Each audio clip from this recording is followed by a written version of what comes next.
সারা দেশে আটকের পরেও থেমে নেই সাধারণ শিক্ষার্থীদের বিক্ষোভ। বৈষম্য বিরোধী আন্দোলনের অন্যতম সমন্বয়কদের ডাকা আজকের বিক্ষোভ কর্মসূচি পালন করতে গিয়ে ঢাকাসহ দেশের বিভিন্ন স্থানে পুলিশের সাথে ধাওয়া পাল্টা ধাওয়ার ঘটনা ঘটে। এতে করে বিভিন্ন পয়েন্টে পুলিশ অসংখ্য শিক্ষার্থীদের গ্রেফতার করেন।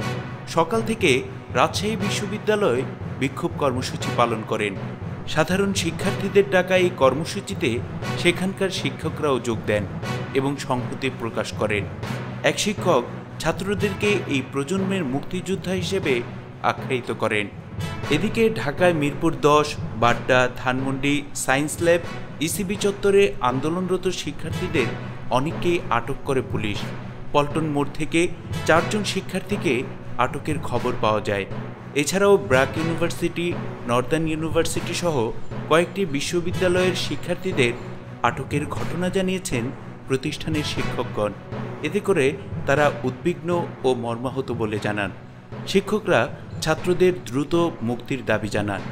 এদিকে বরিশালের নতুল্লাবাদ মহাসড়কে বিক্ষোভ কর্মসূচি পালন করেন সাধারণ শিক্ষার্থীরা।